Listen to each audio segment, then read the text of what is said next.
Ethan Pierce stepped off the rickety bus onto the cobblestone street, pulling his worn leather suitcase behind him. The air was thick with the scent of rain and old stone, a dampness that clung to his clothes. His eyes scanned the quaint town, nestled between rolling hills and shrouded in mist. He glanced at his wristwatch, 7:45 p.m., but the hands had stopped moving. Frowning, he tapped the glass, but the second hand remained stubbornly still. Ethan was not a man easily perturbed. As a historian, he was accustomed to the quirks of old artifacts and forgotten places. This conference was his chance to present years of painstaking research, a long-awaited opportunity to prove himself to peers who often dismissed his unorthodox theories. Yet, an uneasy feeling gnawed at him, as if he'd stepped into a place where he didn't quite belong. He approached the Rowan Inn, its sign swinging gently in the evening breeze. The hotel exuded a rustic charm, with ivy crawling up the stone facade and light glowing warmly from the windows. As he entered, the scent of wood polish and burning candles enveloped him. The lobby was adorned with antique furnishings, a velvet chaise lounge, ornate mirrors, and a grandfather clock that, like his watch, showed no sign of life. An elderly clerk emerged from behind the desk, his eyes sharp and assessing beneath bushy brows. "Good evening, sir. We've been expecting you," he said, his voice raspy yet refined. Ethan offered a polite smile. "I wasn't aware reservations were necessary, but I'm glad you have a room available." The clerk slid a brass key across the counter. "Room 213. Supper will be served shortly." There was something timeless about the man, his mannerisms reminiscent of a bygone era. But Ethan attributed it to the hotel's dedication to historic ambiance. Climbing the creaky staircase, Ethan couldn't shake the feeling of being watched. Portraits lined the walls, the eyes of long-forgotten patrons seeming to follow his every move. Reaching his room, he unlocked the door to find a space frozen in time. The four-poster bed was draped with embroidered linens, and an oil lamp flickered on the bedside table. Modern amenities were nowhere to be seen, no television, no telephone, not even a light switch. He set his suitcase down and sighed. It was quaint, if a bit too authentic for his taste.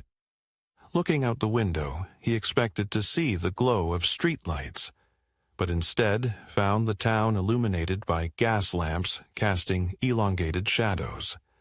His reflection in the glass looked distorted, almost like someone else's visage staring back. A shiver ran down his spine, but he shook it off, blaming fatigue from his journey. Determined to settle in, Ethan decided to explore before dinner. The hotel's corridors twisted like a labyrinth, the patterned wallpaper and identical doors disorienting. He could have sworn the hallway stretched longer than before. As he descended the staircase, the distant sound of a piano reached his ears, a melancholic melody that echoed softly. In the dining room, guests sat at long tables laden with silver candelabras and fine china. They were dressed elegantly, but their attire was decades out of fashion. Women in corseted gowns whispered behind lace fans, and men in tailcoats sipped amber liquid from crystal glasses. As he entered, conversations hushed, and heads turned subtly in his direction. A young woman with pale skin and dark ringlets approached him. "You must be our new guest," she said, her smile not quite reaching her eyes. "Please, join us." Ethan felt a flush of self-consciousness, acutely aware of his modern clothing. "Thank you," he replied, taking a seat near the end of the table. The food looked exquisite, but as he took a bite it tasted bland, devoid of any real flavor. Throughout the meal, he tried to engage in conversation, but the guests' responses were stilted, their expressions vacant. "Are you here for the conference?" he asked a gentleman beside him. The man blinked slowly. Conference, he echoed, as if unfamiliar with the word. The young woman who had greeted him leaned in. We don't get many visitors these days. It's always delightful to have fresh company. Her gaze was intense, piercing through him. Unnerved, Ethan excused himself, claiming fatigue. As he stood, the entire table seemed to watch him in unison, their eyes reflecting the candlelight in a way that made his skin crawl. Back in his room, he tried to rationalize his discomfort. Perhaps the isolation of this town had bred peculiar social norms. He decided to check his email, hoping for some connection to the familiar world. Retrieving his laptop, he opened it only to find that it wouldn't power on. Frustrated, he reached for his cell phone. Still no signal. A sense of isolation began to creep in. Suddenly, a movement caught his eye. The mirror above the dresser showed not just his reflection but a shadow passing behind him. Whipping around, he found nothing but the silent room. His heart pounded as he faced the mirror again. This time, the reflection showed his room decayed, the wallpaper peeling, the furniture covered in dust and cobwebs.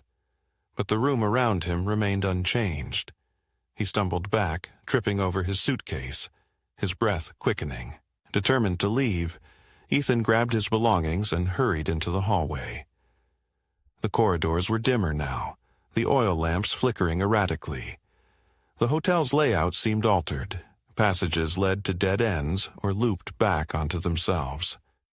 Doors that should have led to the staircase opened into empty rooms or brick walls. Panic set in as he struggled to find an exit. Footsteps echoed behind him, slow and deliberate. He glanced back to see the silhouettes of the guests, their faces obscured in shadow, advancing steadily. "You can't leave." The young woman's voice drifted toward him, layered with an eerie harmony as if multiple voices spoke in unison. "Stay with us. Time has no hold here." Ethan broke into a run, his footsteps pounding in his ears. Bursting through a door at the end of the hall, he found himself outside, not on the streets of the town, but in a dense forest shrouded in fog. The trees towered above him, their twisted branches like skeletal fingers against the night sky. The air was thick, each breath a labor. He stumbled forward, branches scratching at his face and tearing at his clothes. Whispers surrounded him, indistinct but oppressive. Ahead, a faint glow beckoned. Grasping at hope, he pushed toward it, emerging into a clearing where a dilapidated gazebo stood. Inside sat the elderly clerk, calmly sipping tea. "You shouldn't have run, Ethan," he said without looking up. "Where am I?"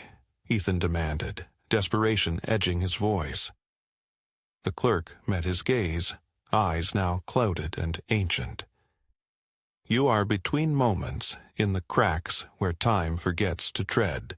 Ethan's mind raced, struggling to comprehend. "This isn't possible. I need to get back. I have a presentation. People will notice I'm missing."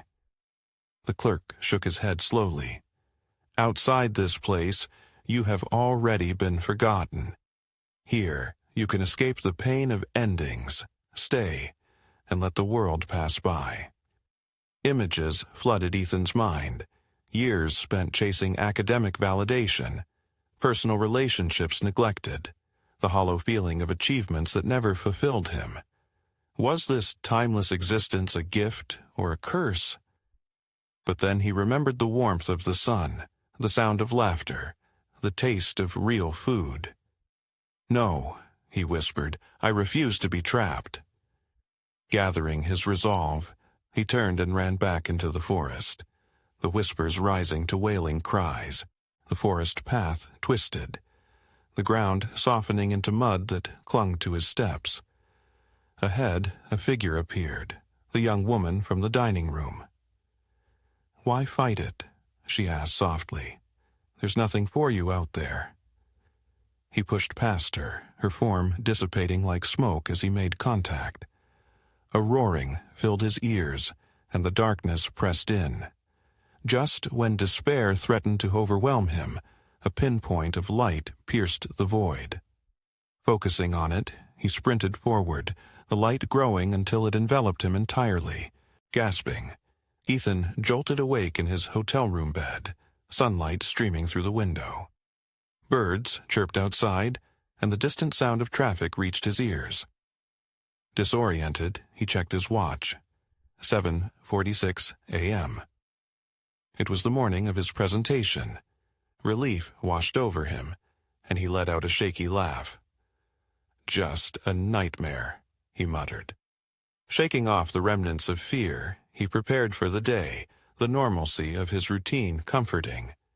Exiting the hotel, which now buzzed with typical activity, he stepped onto a busy street filled with modern cars and bustling pedestrians. At the conference venue, colleagues greeted him warmly. The atmosphere was charged with excitement. As he set up his presentation, he couldn't help but feel a lingering unease. Taking the stage, he looked out at the audience and froze. In the crowd were faces he recognized: the elderly clerk, the young woman, the silent guests from the inn, all watching him intently. Their expressions were inscrutable, eyes reflecting the harsh glow of the stage lights. He blinked rapidly, and the faces morphed into those of strangers. "Get a grip," he told himself under his breath. Pushing forward, he began his lecture, but as he spoke, the words on his slides scrambled, the text becoming unreadable. Murmurs spread through the audience. Suddenly, the lights flickered, and the room plunged into darkness. Emergency lights failed to activate, leaving him in an abyssal void. Panic rose as the whispers returned, surrounding him. "You can't escape," the chorus of voices echoed. A spotlight snapped on, illuminating the elderly clerk standing at the foot of the stage. "Time is an illusion, Ethan," he said, his voice resonating unnaturally. "You belong with us now." The audience rose in unison, their movements mechanical. Ethan stumbled back, searching for an exit that no longer existed. The stage seemed to stretch infinitely, the distance between him and the figures growing yet closing simultaneously, a paradox that twisted his perception. In a final act of desperation, Ethan closed his eyes and willed himself to wake up, to break free from the layers of reality that ensnared him. Silence enveloped him. When he opened his eyes, he was standing alone on an empty street at dusk, the conference center nowhere in sight. The town was silent, devoid of life. His watch had stopped again, the hands pointing to 7:45. Accepting the inevitable, a profound sadness settled in his chest. He was trapped in the in-between, a fragment of time looping endlessly. As the fog rolled in, shapes emerged, the guests, the clerk, the young woman, all waiting. This time, he didn't run. Exhausted and weary of fighting, Ethan allowed himself to be enveloped by the timeless embrace of the forgotten town, his existence fading into the background like a forgotten note in an unfinished symphony.